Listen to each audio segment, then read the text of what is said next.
Muy buenas tardes, público presente y personas que nos observan desde redes sociales. Para el Instituto de Investigaciones Jurídicas es un placer darles la bienvenida a las cuartas jornadas de investigación. El día de hoy contaremos en mesa principal con el doctor Gustavo Chan Mora, director del Instituto de Investigaciones Jurídicas, y con el máster David Fallas Redondo, profesor de la Facultad de Derecho e investigador del Instituto de Investigaciones Jurídicas de la Universidad de Costa Rica, quien nos estará presentando el tema titulado La pandemia y la normativa sobre tributos y gasto público. Se les informa, podrán realizar sus preguntas al finalizar la exposición. Las mismas serán contestadas por el expositor. Asimismo, se les recuerda realizar la evaluación de la actividad por medio del código QR que les fue entregado al inicio. De antemano, agradecemos y valoramos su opinión. Inicialmente, le damos la palabra al doctor Gustavo Chan Mora, director del Instituto de Investigaciones Jurídicas. Muchísimas gracias. Buenas tardes al público presente y a las personas que nos acompañan por redes sociales. El Instituto de Investigaciones Jurídicas se ha propuesto que sus investigaciones, las investigaciones desarrolladas por quienes fungen como investigadoras, como investigadores en este instituto, tengan alguna proyección hacia los docentes de nuestra facultad, hacia las docentes, es decir, que puedan resultarles de utilidad en los cursos que imparten, pero además se ha interesado en que el instituto tenga una proyección hacia la comunidad jurídica nacional y hacia todos los ciudadanos y ciudadanas de este país. Es decir, queremos que el instituto cumpla también con la acción social. Pero no se trata única y exclusivamente de describir lo que dicen las leyes, no se trata única y exclusivamente de describir la realidad, sino de hacer un análisis crítico frente a la misma y cuando sea necesario y cuando sea pertinente proponer las transformaciones que se requieran para lograr mayor justicia y equidad. Precisamente la investigación que desarrolla el máster David Fallas va orientada en esa dirección, pone particular interés, particular atención en el manejo de los dineros recaudados mediante tributos, mediante impuestos y en la manera en que el Estado costarricense decide gastarlo. De manera más específica aún, el máster David Fallas ha hecho un estudio riguroso, detallado, sobre la manera en que se dispuso sobre impuestos y sobre gasto público durante la pandemia que recién finalizó en nuestro país y en todo el mundo. De parte de la dirección del instituto le agradecemos enormemente al profesor Fallas Redondo por el tiempo que ha dedicado a su investigación, por el tiempo que dedica a la docencia y por toda su vocación de investigación y de análisis crítico que lo ha caracterizado siempre. Sin más preámbulo, le doy la palabra a mi querido amigo y colega, don David Fallas. Gracias. Bueno, muy buenas tardes a todas las personas aquí presentes, señora decana, señor director de Asuntos Estudiantiles, don Gustavo, director del Instituto de Investigaciones Jurídicas de esta Facultad de Derecho y a quienes nos acompañan a través de las redes sociales. Tal como ya se mencionó, este proyecto tiene por título La pandemia y la normativa sobre tributos y gasto público. Hay que empezar diciendo que este es un proyecto todavía en curso, es una investigación que todavía se está llevando a cabo, no está concluida y ahorita voy a explicar por qué. Hay que destacar, y esto es un resumen sobre informes que ya se rindieron anteriormente, que este proyecto tiene un periodo de vigencia de 4 años, 2 años que son el periodo inicial y una prórroga que se concedió para 2023 y 2024. El periodo original abarca los años 2021 y 2022 y se pretendía originalmente, o más bien se previó originalmente, abarcar una serie de proyectos de ley que en aquel momento parecía inminente que iban a ser aprobados con ocasión de la pandemia. Lo que ocurrió en la realidad es que se aprobó en realidad solamente una ley directamente relacionada con la pandemia de manera expresa, porque hay otras que son conexas y que ahorita vamos a detallar, y el objetivo siempre fue y es averiguar cuáles son los efectos reales, y ahorita vuelvo sobre esa palabra, de las leyes relativas a tributos y gasto público que se promulgaron con ocasión de la pandemia de COVID-19. Como se habrán dado cuenta, acabo de hablar de normativa y no de leyes, porque una de las transformaciones importantes que hubo que ajustar con ocasión del proyecto, es que en lugar de hablar de leyes solamente, hubo que abarcar otra normativa de rango inferior. En particular, me refiero a reglamentos y decretos que ordenaron el famoso bono proteger, sobre el cual hay bastante información que compartir. Este es un estudio, como ya señaló don Gustavo, pionero, en el tanto no se ha abordado la pandemia desde sus efectos reales, y específicamente sobre la hacienda pública. Tampoco se ha determinado todavía hasta hoy, y esperamos alcanzarlo cuando la investigación concluya, si esa actividad legislativa, y hay que agregar, esa actividad del Poder Ejecutivo, se ajustó o no a los principios presupuestarios y tributarios que están plasmados en la Constitución y que además deben cumplir, y esto hay que relacionarlo con la figura del Estado social, que además deben cumplir una finalidad. Entonces, aquí lo que tratamos es de aportar datos sobre la observancia real de estos principios en la normativa promulgada. La justificación de este proyecto, y quiero reiterarlo, es el abordaje sociojurídico o sociológico jurídico, que es algo novedoso en el medio y sobre lo cual voy a volver también, de la normativa ya mencionada. Es que, ya don Gustavo adelantó esta idea, pero tengo que rescatarla. No basta la simple descripción de lo establecido en el ordenamiento jurídico para comprender cómo es que está funcionando en la práctica, cómo es que está funcionando en la realidad, a quién se beneficia, a quién se perjudica, a quién se afecta de manera directa en su condición económica y a quién se le favorece en esa misma condición. Entonces, para lograr eso, lo que se requiere es la observación y el análisis de las consecuencias, vuelvo sobre la palabra, reales, que ha tenido la puesta en práctica de estas leyes relacionadas con la pandemia en materia de tributos y de gasto público. Durante el proceso de investigación, y esto es algo que señalaba hace un par de minutos, ha sido necesario ajustar los insumos normativos, porque en el desarrollo de la primera etapa del proyecto, solo, me refiero a los años 2021 y 2022, solo se contó con una ley, que es la 9830, que fue aprobada y ejecutada teniendo como justificación expresa la pandemia COVID-19. Esta es la famosa ley denominada de alivio fiscal, que sirvió de base para otros proyectos que fueron anunciados, fueron tramitados, pero al final no fueron concretados. Ahora, esto no significa que el COVID-19 no sea la justificación real de distintos proyectos de ley, y eso es algo importante de aclarar, pues aun cuando aquella ley es la única promulgada de manera expresa en relación con la pandemia, lo cierto es que ha influido para otros proyectos de ley y para otras iniciativas que sí se aprobaron. Cuando digo que tuvimos que ampliar las fuentes de información de esta investigación, quiero decir que se ha logrado acceder a una enorme cantidad de datos recopilada a través de estudios llevados a cabo por la Contraloría General de la República.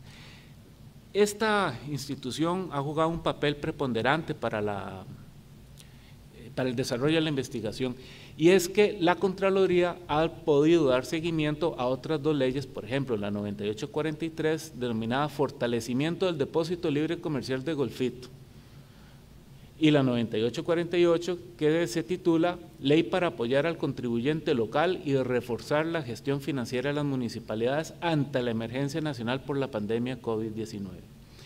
Estas leyes, si bien es cierto, no se relacionan con tributos nacionales y con el presupuesto nacional, pues evidentemente lo que procuran es dar un alivio, por así llamarlo, a otras instituciones. Bueno, el Depósito Libre Comercial de Golfito no es una institución propiamente dicha, pero favorece el desarrollo económico de una zona del país, y lo que se ha intentado es aliviarles cargas tributarias o manejar de manera distinta los presupuestos y los tributos para enfrentar la emergencia nacional.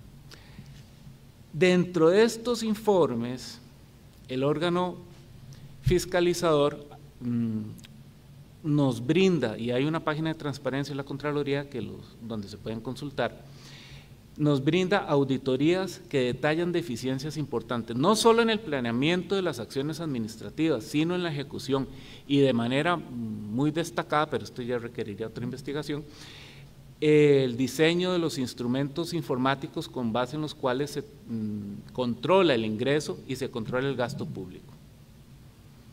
Quiero destacar, y esto está fuera por ahora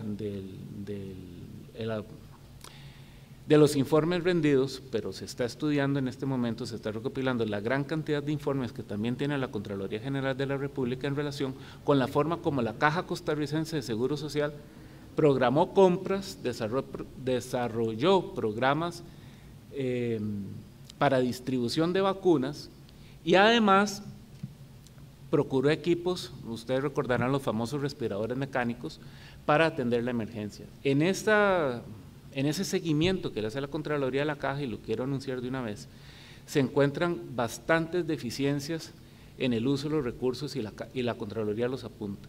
Eso, una vez que esté concluida la investigación, podrá ser mostrado en cuadros. Sí puedo adelantar que los señalamientos que hizo la Contraloría no consta hasta este momento que hayan sido atendidos por la Caja. Y esto ya es de por sí un tema importante para destacar en esta ocasión. Dentro de la ampliación del abordaje, cuando pasamos de tratar solamente leyes a incluir también normativa de rango inferior, el caso paradigmático fue el bono proteger. Este bono no fue regulado por ley, nunca, pero se relaciona con el uso de recursos públicos para atender la pandemia. Ahorita vuelvo sobre el bono para destacar unos aspectos importantes señalados por la Contraloría, pero quiero adelantar que el programa del bono proteger se relacionó con una idea de flexibilizar la regla fiscal.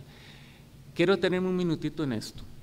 Dentro de los hallazgos importantes que se han obtenido en este proceso de investigación, uno que destaco es la forma como el Poder Ejecutivo ofreció un discurso tendiente a anunciar medidas concretas para atender la emergencia, pero que en la práctica fue, y perdónenme la expresión, un verdadero desorden administrativo. La Contraloría lo viene señalando una y otra vez desde el año 2020, desde diciembre de 2020, lo reiteró en 2021 y todavía en el 2023 no ha concluido un estudio completo por parte de la Contraloría sobre a dónde está ese dinero. El fenómeno del abordaje que se dio por parte del Ejecutivo a la pandemia a través del bono proteger es muy particular.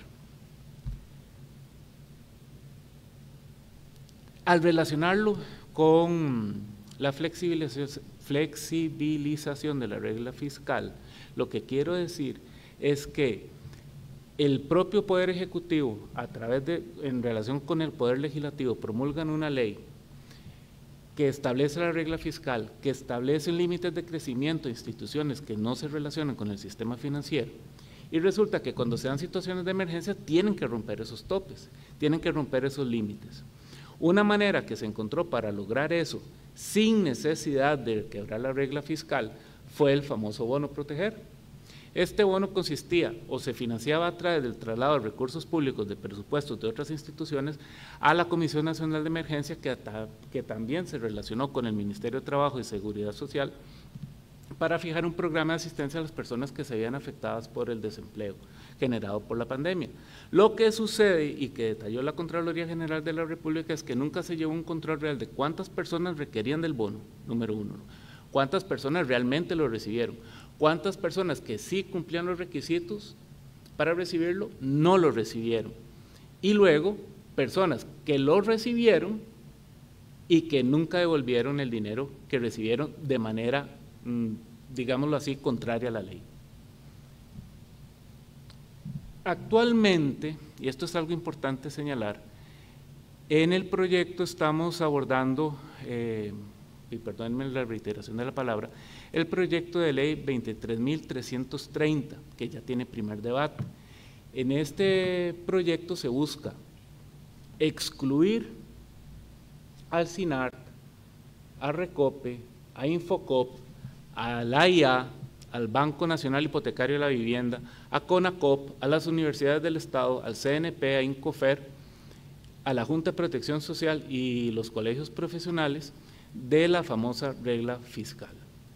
¿Qué tiene que ver esto con la pandemia? Bueno, resulta que la discusión sobre la utilidad o no de la famosa regla fiscal es algo que surgió con ocasión de la pandemia. La pandemia llega, recordemos, en el 2020, y resulta, y esto es algo curioso, que apenas 2 años antes se venía elogiando la famosa regla fiscal como si fuera la solución para los problemas financieros del país. Cuando hay que enfrentar la pandemia, se quiebra esta regla. De hecho, se quebró. Recordaremos las discusiones al interno de la administración de don Carlos Alvarado, y surge la necesidad legislativa de reformarla, de flexibilizarla, que es la palabra de moda, para que luego de concluida la pandemia se estén concretando, ya como dije, con un primer debate, proyectos de ley tendientes a flexibilizarla. Entonces, hay una conexión indirecta entre una y otra cosa. Es decir, la regla crea una camisa de fuerza, pero después se dan cuenta que no sirve para ocasiones de emergencia y por eso se busca flexibilizar. Ahora,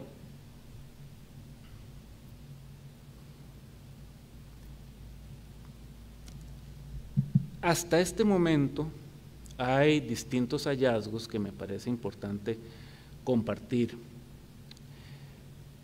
La Contraloría General de la República, en relación con el bono proteger y con la ley de alivio fiscal, señala varias cosas que son importantes.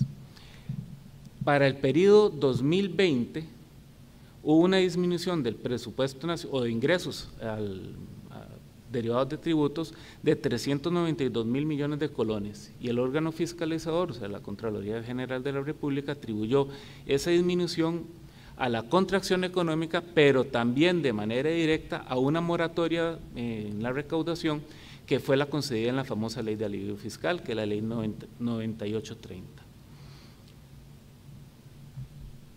Hay un resultado práctico de esa ley, que es el vaciamiento de los recursos públicos, que contrasta de manera directa con el discurso legislativo y además permite hacer un análisis de las consecuencias reales, y esto sí es muy, muy importante para nosotros. Y digo nosotros porque el instituto ha facilitado estudiantes que asisten a esta investigación.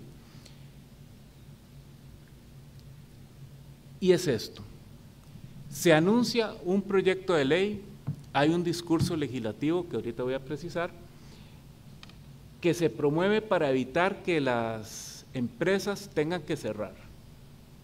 Para ello, y eso es bastante interesante, se utiliza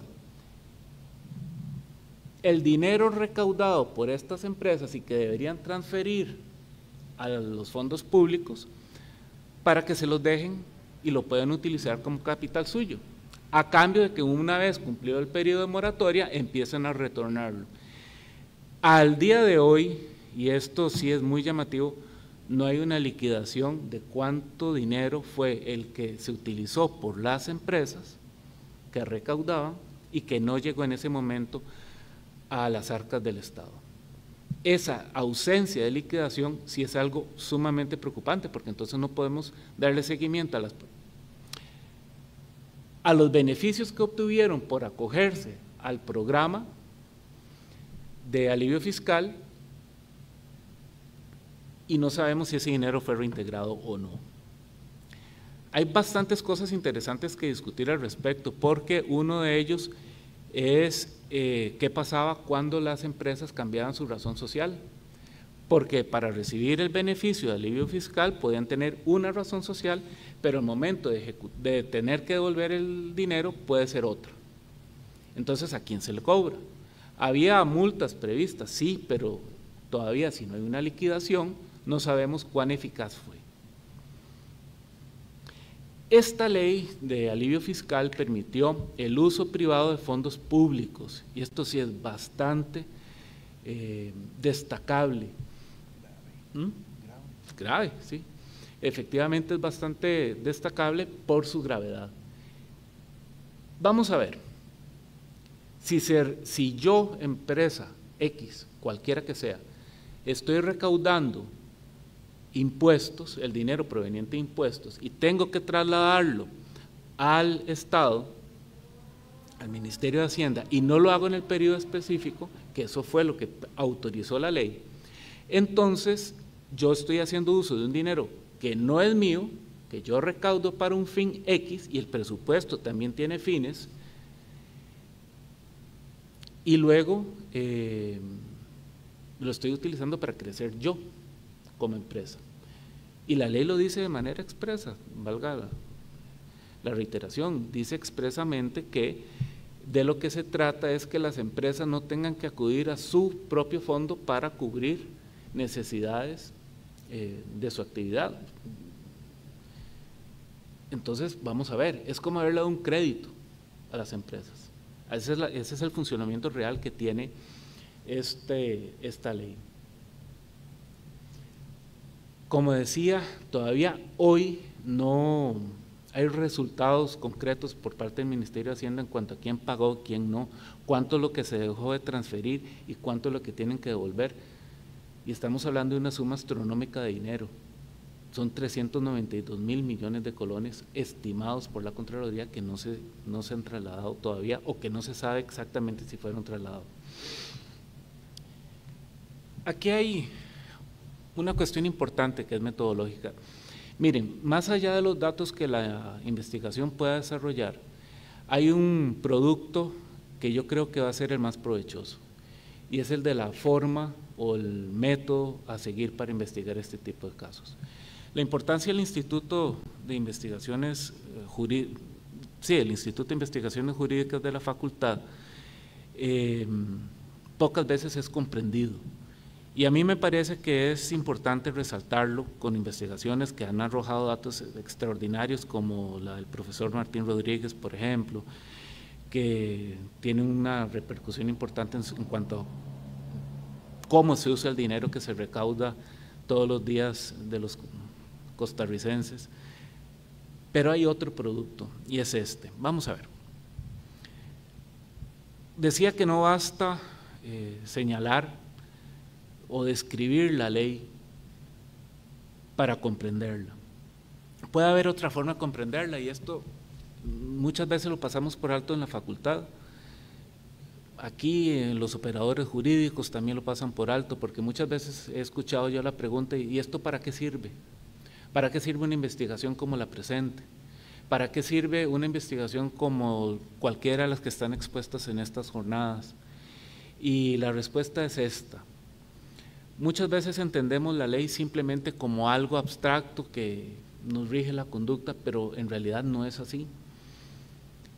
Si hay un producto concreto que esta investigación va a arrojar, es el de la importancia que tiene el análisis sociológico de la norma, y también el enfoque de análisis del discurso como perspectiva crítica para saber qué es lo que se está realmente diciendo. Me explico. Y voy a hacerlo con una norma que todo el mundo conoce, pero que a veces pasamos por alto. Cuando ustedes revisan en la Constitución Política el artículo 49 y se señala, aparte de establecer la jurisdicción contenciosa administrativa, que la desviación de poder será motivo de impugnación de los actos administrativos, nos contentamos con saber que esa es una norma que está allí, pero no comprendemos qué es la desviación de poder. Podemos abordarla desde la normativa, desde la doctrina, desde lo que nos dicen los libros, desde lo que nos dicen las sentencias, pero no comprendemos realmente cuáles son sus alcances. La desviación de poder consiste en darle un destino distinto a una norma de manera tal que no se cumple el fin principal de la norma y alcanzamos otro. ¿Qué es lo que estoy diciendo? Que podemos tomar el texto corriente de una norma, y cualquiera de los estudiantes o las estudiantes que se encuentran acá lo saben de sus clases. Se nos dice, la norma dice esto, pero resulta que podemos en la práctica darnos cuenta que esa norma que nos vincula hacia un objetivo X, como sucede con el bono proteger, por ejemplo, en realidad está causando una situación distinta y además contraria al fin enunciado. La desviación de poder que está contemplada en la Constitución encuentra desarrollo también en la Ley General de la Administración Pública, que es de aplicación cotidiana. Debió haber sido observada a la hora de tratar el bono proteger, y podemos verla en el caso concreto del artículo 131. Los fines principales del acto administrativo serán fijados por el ordenamiento. La persecución de un fin distinto del principal con detrimento de éste será desviación de poder. En derecho nos contentamos usualmente con la forma, con apreciar lo que la ley nos dice, y creemos como si fuera algo mágico, que porque la ley lo dice, porque el reglamento lo dice, porque así se establece el fin, entonces eso es lo que realmente está sucediendo, y resulta que puede ser que no. Ustedes dirán, bueno, sociología del derecho, ustedes podrán decir, bueno, tenemos análisis del discurso, ¿y eso de qué nos sirve? ¿Eso se dedicará solamente la academia? ¿Se dedicará a estudiarlo a alguien que tiene un proyecto de investigación? ¿Quedará en libros y no nos ayudará en el ejercicio práctico? Pero aquí la realidad es otra. Vean, si la Constitución Política, la Ley General de la Administración Pública nos establecen que la desviación de poder es algo contrario a derecho, tenemos que contar con las herramientas para detectar cuándo es que operó esa desviación de poder. Y esas herramientas pueden o deben provenir más bien de un enfoque de análisis diferente al simplemente normativo. No nos basta, no es suficiente con que nosotros tomemos la reglamentación del bono proteger o la ley 9830 y empecemos allí a decir, bueno, es que las finalidades establecidas en la ley son loables. Sí, pero bueno, ¿cómo operan? Y ustedes dirán, bueno, pero es que ¿qué nos autoriza a acudir a la sociología? ¿Qué nos autoriza a acudir al análisis del discurso para poder establecer una conducta? Bueno, solamente dos normas voy a mencionar. El artículo 5 de la Ley Orgánica del Poder Judicial, que autoriza a todos los órganos jurisdiccionales, no importa la materia, a hacer, y aquí lo leo tal cual, los principios generales del derecho y la jurisprudencia servirán para interpretar, integrar y delimitar el campo de aplicación del ordenamiento escrito y tendrán el rango de la norma que interpreten, integren o delimiten. Usos, costumbres también son criterios interpretativos establecidos por ley para la judicatura, y eso muchas veces se pasa por alto, porque ustedes acaban de oír la palabra interpretar, pero resulta que el Código Civil nos dice que por lo menos hay 5 formas válidas de hacer interpretación de la ley. Es el artículo 10, que quizás es el principal para mí en temas de interpretación, que hay que explotar, que hay que desarrollar. Las normas se interpretarán según el sentido propio de sus palabras, interpretación literal, en relación con el contexto, interpretación sistemática, los antecedentes históricos y legislativos, interpretación histórica, y la realidad social del tiempo en que han de ser aplicadas. Podemos hablar también de interpretación sociológica, atendiendo fundamentalmente al espíritu y finalidad de ellas, interpretación teleológica. Tenemos cuando menos 5 formas de interpretar, y aquí generalmente nos quedamos, cuando digo aquí me refiero al mundo práctico del derecho, pregunten a cualquier operador u operadora del derecho, se quedarán con la interpretación literal, y resulta que no, que hay otras formas de abordar la norma y comprender cuáles son sus alcances. Si nosotros logramos comprender cuáles son sus alcances, podemos entonces determinar cuándo es que estamos incurriendo, por ejemplo, en desviación de poder. La desviación de poder no se detecta nunca simple y sencillamente mediante la lectura de las normas. Se alcanza, se logra determinar, se logra descubrir a través de descender a cómo es que están siendo realmente aplicadas. Esa es la importancia del instituto, esa es la importancia de la valoración del análisis del discurso, esa es la importancia que tienen las investigaciones como las que estamos realizando, porque solo cuando vemos cómo es que están operando realmente todas esas instituciones, sabemos si aquella famosa norma que supuestamente nos rige, casi que de manera mágica, se cumple o no. En el caso del bono proteger, en el caso de la ley de alivio fiscal, para mencionar dos, yo creo que no hay una sola persona en el país que pueda cuestionar los fines declarados de ambas normativas. Creo que no hay una sola persona que pueda cuestionar que era importante asistir a quienes quedaron desempleados, desempleadas con ocasión de la pandemia.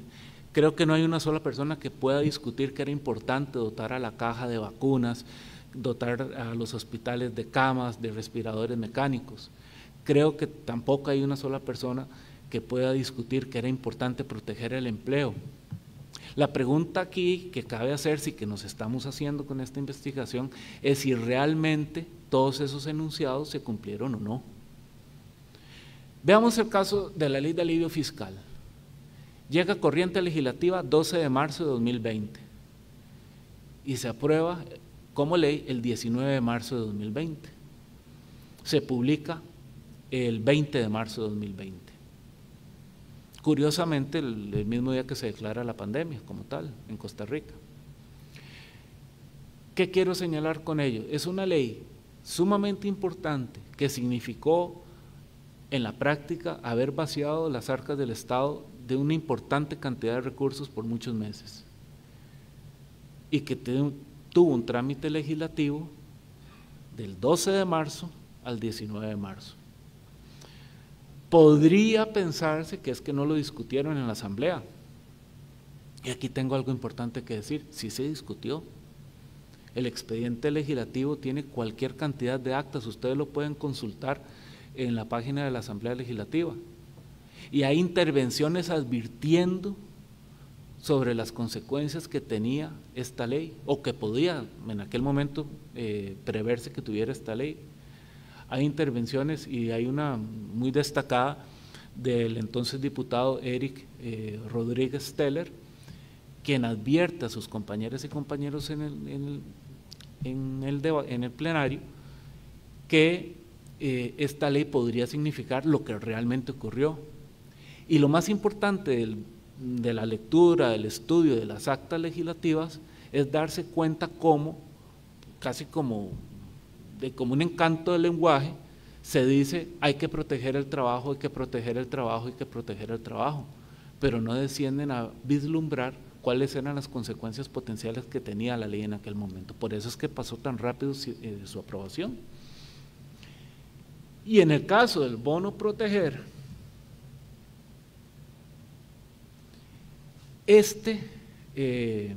fue creado por decreto, que es el 29.044 del Ministerio de Trabajo y Seguridad Social. En el tiempo, este bono proteger es muy cercano a la ley de alivio fiscal. Se indicó, y esa es una justificación también que parece mágica, es como en inglés la expresión es wishful thinking, ¿verdad? Como yo creo cierto aquello que deseo que sea, pero no lo es. Y dentro de ese encanto, en la justificación del decreto, hay una expresión que me llamó mucho la atención, porque sus promotores anuncian que por razones de emergencia se puede dar una aplicación diferente al principio de legalidad presupuestaria. Eso es textual. Y citan, más bien invocan, jurisprudencia constitucional. No citan ni una sola resolución constitucional que justifique esa aplicación diferente. Esta expresión de aplicación diferente, para utilizar una expresión coloquial, es como un cajón desastre, ahí cabe cualquier cosa. Darle una aplicación diferente al principio de legalidad presupuestaria significa que el principio de legalidad presupuestaria deja de ser observado.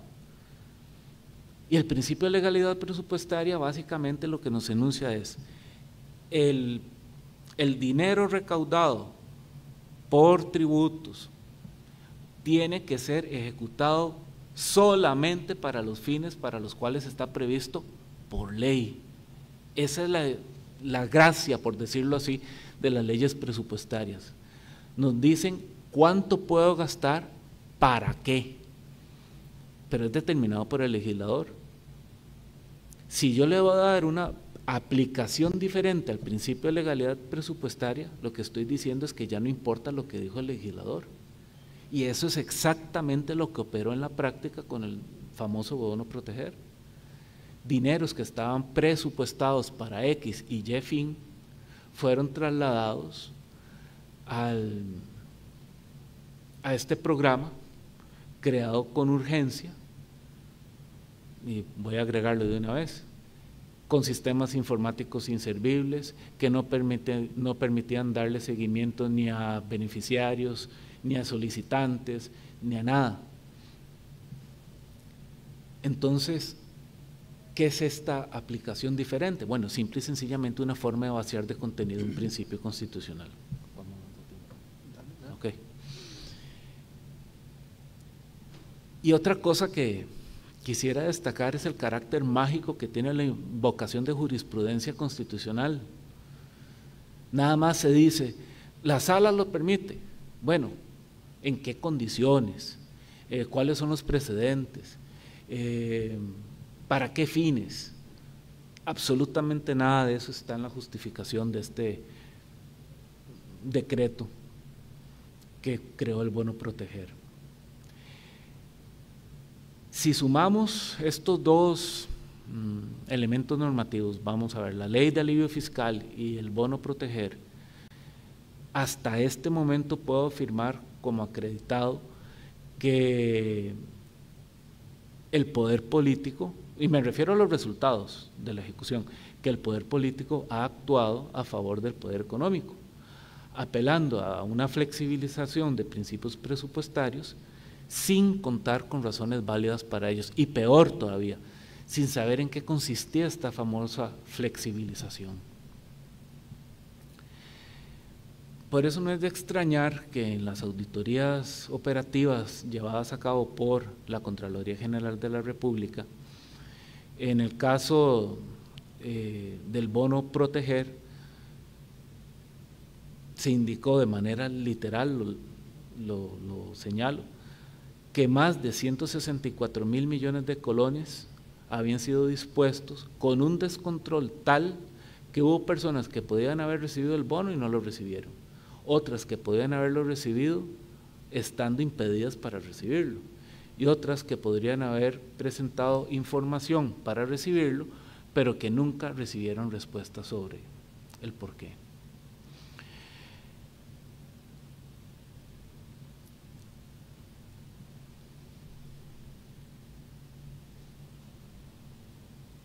Siempre con el bono proteger, cuando se invocan razones de emergencia, y de nuevo con un carácter casi mágico en el uso de las palabras, siempre se dijo que el bono proteger tenía sustento constitucional, específicamente el artículo 180 de la Constitución. Sí, efectivamente ese artículo contempla la posibilidad de que se trasladen fondos presupuestarios de distintos órganos del Estado o entes estatales a otros para atender situaciones de emergencia.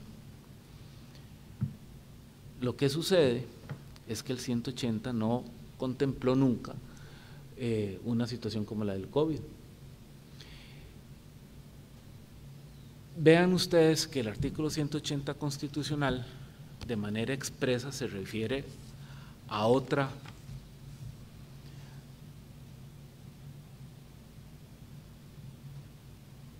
a otra situación. Permite, lo leo tal cual, que cuando la Asamblea Legislativa esté en receso, el Poder Ejecutivo podrá variar el destino de una partida autorizada. La Asamblea Legislativa no estaba en receso. No se trató de una sola partida, fueron varias. Y luego agrega que esa autorización constitucional está prevista para casos en que se presenten necesidades urgentes o imprevistas, y agrega los casos en casos de guerra, conmoción interna o calamidad pública. Sí, podríamos decir que la pandemia es un tema de calamidad pública, pero la Asamblea no estaba en receso. Entonces pareciera que ese traslado de recursos escapa a los supuestos en que el Poder Ejecutivo puede hacerlo. ¿Se ampararon en la ley de emergencia? Sí, se ampararon en la ley de emergencia, pero de nuevo, la ley de emergencia no contemplaba expresamente esta atención. Entonces, invocar de forma vacía una situación de emergencia para justificar el traslado sin controles, por lo menos contraviene en el plano formal y, como ya lo dije, constatado a través de los informes de la Contraloría, también en el plano real, los principios presupuestarios. En este momento, el proyecto se encuentra en la siguiente situación. Recordemos que este es un informe parcial. Examinando los informes de auditoría en relación con la Caja Costarricense de Seguro Social y los gastos en que ésta tuvo que incurrir con ocasión de la pandemia. Está solicitándose información al Ministerio de Hacienda para ver si algún día va a haber alguna liquidación sobre los beneficios de la ley de alivio fiscal o no. También se está solicitando a la Contraloría General de la República información adicional sobre el control de la ejecución del bono proteger, porque todavía a estas alturas hay situaciones, no puedo detallarlas todavía porque es uno de los hallazgos que quisiera exponer ya en el informe final, pero en este momento lo que sí quiero señalar es que hay investigaciones disciplinarias todavía en curso sobre el uso de esos fondos públicos que no encuentran respuesta. Es lo que puedo detallar en este momento.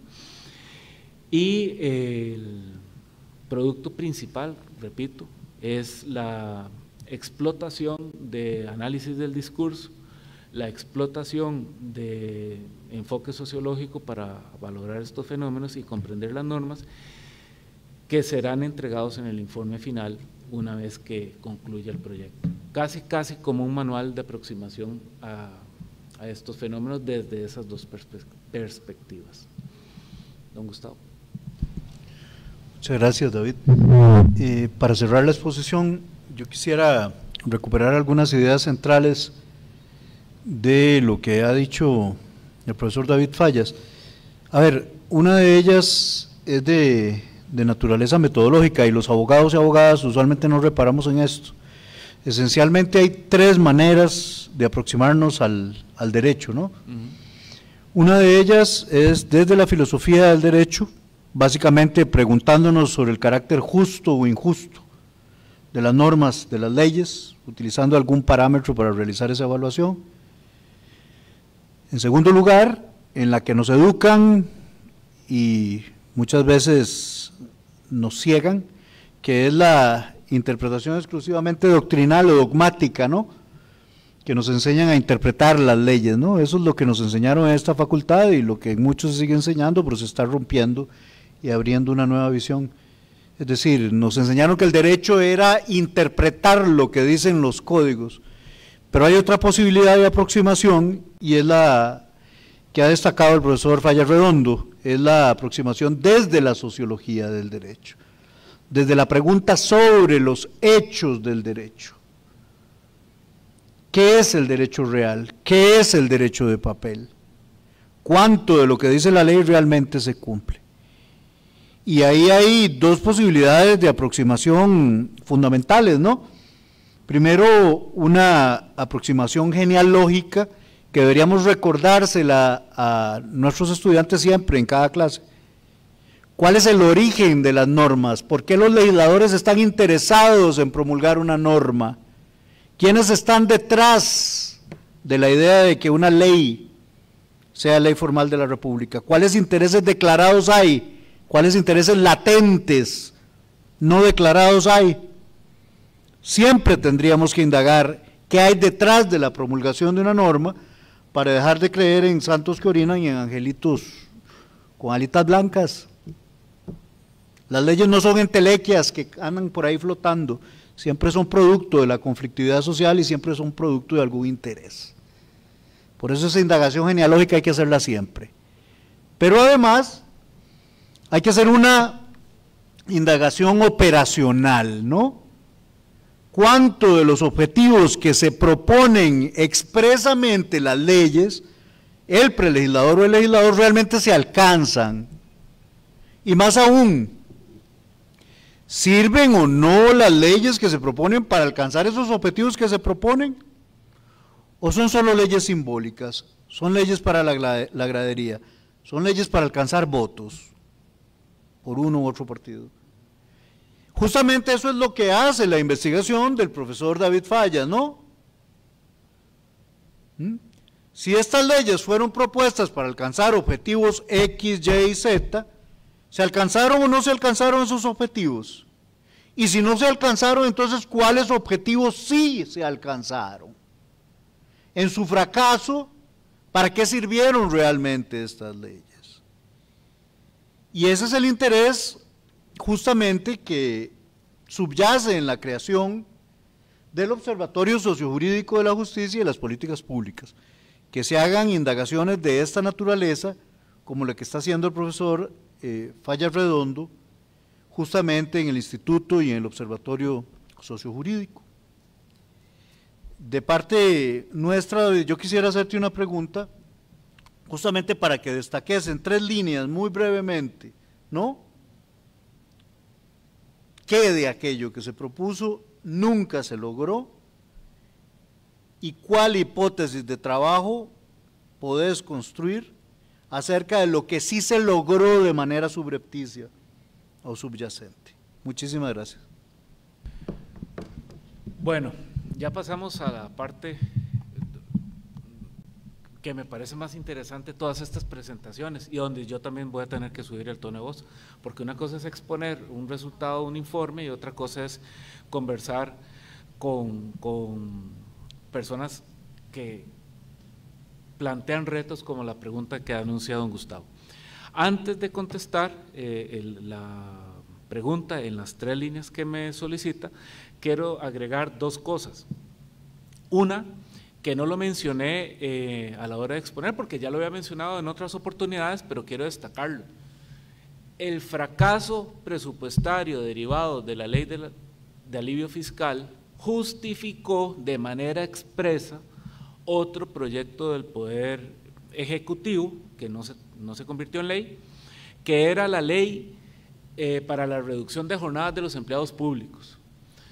De manera clara, expresa, casi como un lamento, para decirlo de alguna manera, señala al legislador, bueno, el proyectista, que en este caso era el Poder Ejecutivo, que debido a la ausencia de recursos derivados de la aplicación o la implementación de la ley de alivio fiscal, había que reducirle las jornadas a los empleados públicos. Pero vea qué interesante, no era reducir jornada, era reducir el salario para recaudar dinero y llenar el vacío generado. La palabra vacío está en el proyecto de ley, el vacío generado en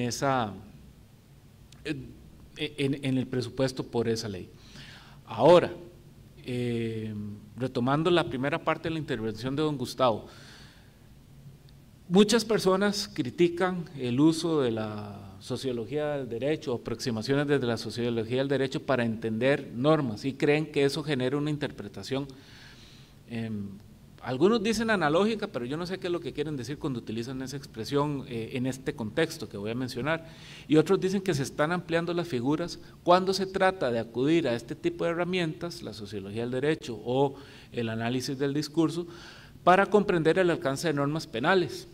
En este caso concreto del bono proteger, esto es lo que justificó la desestimación, el archivo fiscal, no fue la desestimación, sí, de las denuncias en relación con el manejo o la creación y el manejo de los dineros recaudados a través de este fondo, de este bono proteger, porque se estableció que no se podía saber quiénes habían diseñado el programa, en fin. Si uno acude a la perspectiva genealógica de las normas, ya sean decretos, ya sean leyes, puede saber quiénes están interviniendo, y si uno logra identificar a cuáles sectores representan, puede darse cuenta de qué es lo que subrepticiamente, para utilizar la palabra que mencionó don Gustavo, se estaba procurando a través de esas normas. Y ahora sí, con las 3 líneas, quiero decir que hay suficientes elementos de convicción, primera, para lograr establecer que a través de la ley de alivio fiscal y a través del bono proteger, segunda, se ha favorecido grupos económicamente muy poderosos del país, a unos, y esto lo agrego, ya es una 4ª línea, a unos evitando que se menoscabara su patrimonio a través del crédito, porque ese es así como operó, del crédito que se les dio con la ley de alivio fiscal, y a otros para mantener contentos, o por lo menos en una situación que les evitara literalmente morir de hambre, a una serie de personas que fueron desempleadas, y yo agregaría de manera, ¿cuál palabra puedo usar? Se anticiparon mucho a las consecuencias que iba a tener la pandemia en algunos sectores y procedieron a despedir personas de manera apresurada, gracias, de manera apresurada, y había que aliviarles la situación económica de alguna manera. En otras palabras, fue casi como crear un seguro de desempleo que está previsto en la Constitución y que nunca se ha cumplido, un seguro de desempleo a través de una, entre comillas, flexibilización de los principios presupuestarios, que como ya dije, en realidad no fue una flexibilización, fue la negación expresa del principio de legalidad presupuestaria. Entonces, en concreto, ¿qué se puede afirmar en este momento? Independientemente de que faltan algunos datos por procesar, se puede afirmar con contundencia que hay a través de normas un favorecimiento acreditado de ciertos grupos a costa de otros. ¿Cuáles eran esos otros? Bueno, veamos, como dicen los auditores, sigamos el dinero. ¿De dónde se iba a tomar el dinero para llenar el vacío de… ¿Dónde se planeó tomar el dinero para llenar el vacío como consecuencia de la ley de alivio fiscal? Bueno, del empleado público. De allí, de manera expresa, mediante la famosa reducción de jornadas que no prosperó. Curioso, hablando del encanto verbal de las palabras, en esa ley se decía que los empleados públicos también tenían que ser solidarios con las personas que estaban perdiendo su trabajo en el sector privado y que, bueno, tenían que contribuir de alguna manera. Entonces la forma que se encontró era precisamente mediante la reducción de su jornada, que en realidad era una disminución de salario. Luego se encontró en otra ley, y es bueno, en realidad ya ha existido, y lo voy a decir aquí ya que no tengo el impedimento que tenía hasta hace poco de referirme a casos pendientes, lo voy a relacionar con este tema, y es que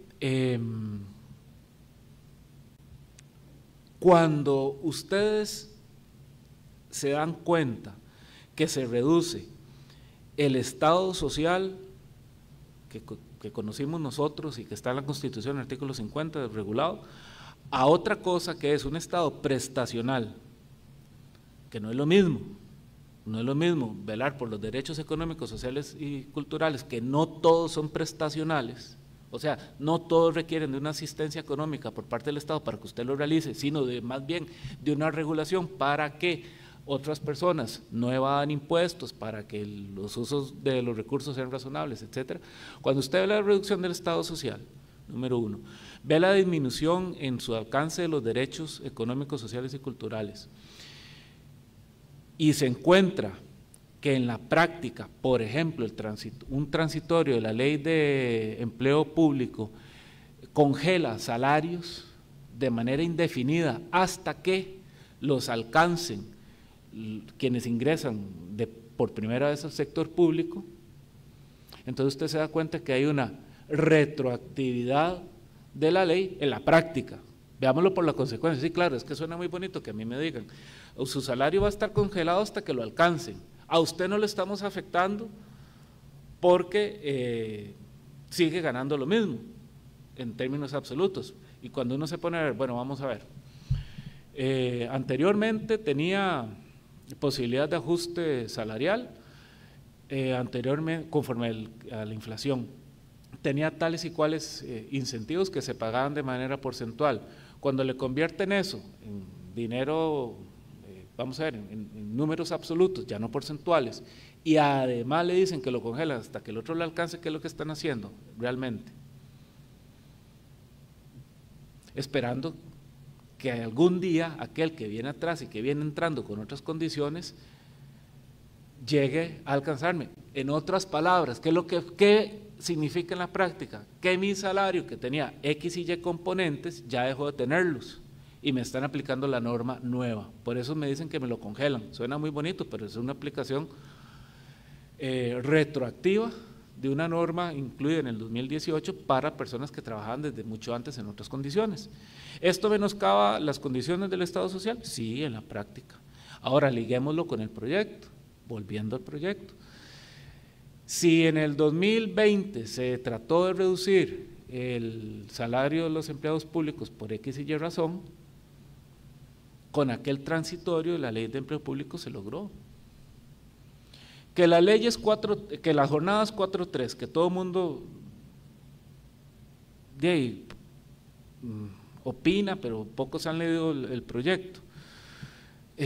Vamos a ver, si a usted le dicen que los derechos económicos, sociales y culturales son irrenunciables, eso es lo que dice la Constitución, y después viene un proyecto de ley que dice que voluntariamente usted se va a sujetar a esta jornada de 12 horas por 4 días y 3 de descanso, y resulta que está renunciando, cosa que la Constitución dice que es irrenunciable, a una jornada de 8 horas que se establecía en la Constitución. Que es que entonces que no hay que olvidar que eso es voluntario. Mire, en la práctica usted llega y le dice al patrono, no, es que yo me tengo que sujetar a la Constitución, una de dos, o se queda sin trabajo, si ya lo tiene, o no lo contratan. Entonces, sí. Entonces, resultado concreto, las normas se están utilizando, por lo menos estas, en el favorecimiento específico de algunos grupos, y eso sí se puede afirmar, por los efectos, no por el enunciado formal. Y eso sí es importante, ver los efectos de las normas, por eso traje a colación otros que están en discusión en este momento. No, a nosotros nos enseñan, y ya le digo a Diana que que hay preguntas, nosotros estamos o fuimos formados para entender la ley o las normas desde la dogmática, a entenderlas como dice la doctrina, pero no a analizarlas desde sus consecuencias. Y eso es interesante, y con esto le pido a Diana que abra la oportunidad de las preguntas, porque es curioso que desde 1989 se pueda alegar la inconstitucionalidad de normas por sus efectos, según la ley de la jurisdicción constitucional, y todavía en el 2023 nos cuesta entender que es importante conocer los efectos para poder analizar las normas. Es como un círculo que no lo estamos viendo, y eso me preocupa. A continuación tendremos la sección de preguntas para el máster David Falla Redondo por parte del público.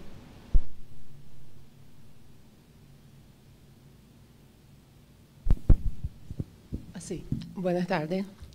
Mi nombre es Leticia, soy de Brasil. A mí me gustaría de saber si en Costa Rica hay una legislación de recuperación judicial o falencia de las empresas, porque en Brasil empezó a ocurrir que las empresas empezaron a cerrar sobre la excusa de no tener renta post-COVID, pero en la verdad muchas de estas empresas están somente abandonando sus credores, que son consumidores y trabajadoras, y las empresas están ganan tiempo para levantar capital, y este capital después ocurre lo que se llama convolución en falencia. Quería saber la situación de Costa Rica, si ocurre, si hay algo análogo, parecido, y cuál es la perspectiva, cómo queda el público que realmente necesita, que son los consumidores y trabajadores, los credores iniciales.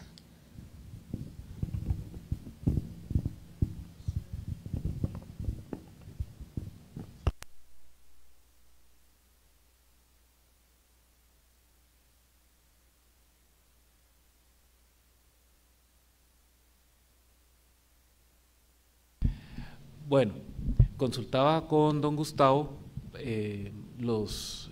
para poderle responder. Mire, en Costa Rica la situación que sucede normalmente no es ni siquiera el tema de la quiebra. Las empresas no, voy a retroceder. Hay regulación expresa sobre quiebra fraudulenta, ¿ok? Y a través de la ley hay formas de prevenir que estas situaciones se den, pero el portillo para estas situaciones es otro en Costa Rica, que es el cambio en la razón social de empresas. No necesariamente hay quiebra, sino que hay una sustitución formal de la persona jurídica, que sí generaría, y lo vemos constantemente en situaciones más pequeñas, en tribunales de trabajo, un problema de a quién demandar por responsabilidad ante la quiebra. Como consumidores ocurre lo mismo. ¿A quién reclamo? Si el vendedor es una empresa que hoy es, para decir un nombre, 1, 2, 3, y hay cambio en la razón social, puede ser que sea prácticamente imposible obtener una reparación. Eso es distinto a la quiebra fraudulenta, que ya requiere un procedimiento declarado de quiebra con el fin de perjudicar a acreedores. La quiebra fraudulenta es delito. Y en materia penal se permitiría eventualmente reclamar la indemnización patrimonial a quienes participan de ese ilícito. Pero en otras materias tenemos el problema del cambio de la razón social, que no necesariamente implica quiebra. Bien.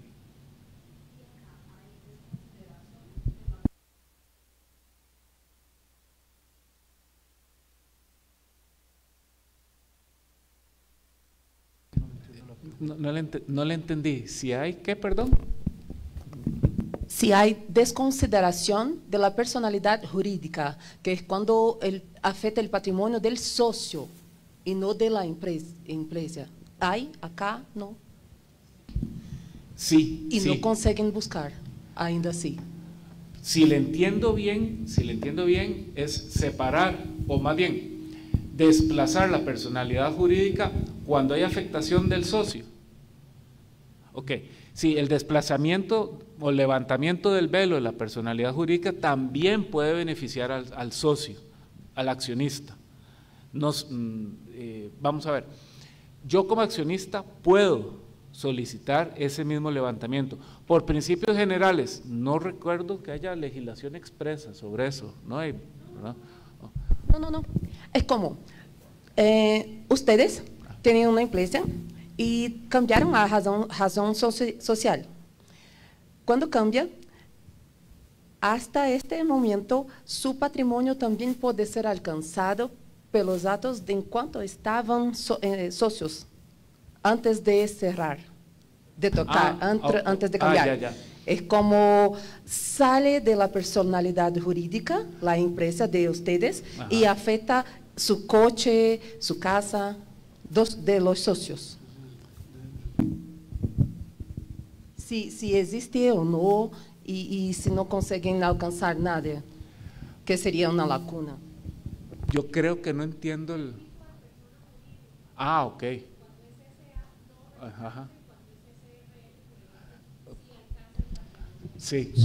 Okay. Sí, es que no le comprendía la palabra desconsideración. Va por ahí. Ok. Hay regulaciones diferentes de personas jurídicas en Costa Rica. Tenemos la sociedad de responsabilidad limitada, la sociedad anónima, sociedad en comandita, en fin, hay varias. Dependiendo de la regulación, hay posibilidad de que el socio responda. Ahora, creo que su pregunta no va tanto por la responsabilidad del socio o del accionista frente a terceros, sino por el cambio de la razón social frente a mí. ¿Es así? Como accionista. Ok. ¿Cómo queda el prejuicio? ¿Cómo que se resuelve aquello que quedóse? Porque había un capital, y cuando cierra no hay más, ¿quién responde? Debería ser los dos, sí. Socios físicos. Sí. Ya le entendí, ahora creo que le entendí. Usted se refiere al cambio de denominación social frente al socio. Si ese patrimonio que estaba originalmente en la sociedad a la cual yo pertenecía se traslada o no a la nueva sociedad, a la nueva razón social. Se paga los prejuicios de este cambio. Okay. Porque estás como… Sí. No estás pagando más ninguém. Cambiaste, quebraste su empresa y el prejuicio. ¿Con quién fica? Debería alcanzar el socio. Son dos supuestos diferentes. La quiebra fraudulenta podría generar responsabilidad del socio. El cambio de razón social o el cambio de denominación de la persona jurídica tiene efectos básicamente hacia terceros. Lo normal es que no afecte al socio. Si afectara al socio, ya es un tema que podría abarcar administración fraudulenta, si es solamente un nombre comercial, en fin, podría ser otros supuestos que perjudiquen al socio. Ahora, si el socio es parte de un fraude hacia otros, también responde. ¿Ok? Costó, pero al final entendemos.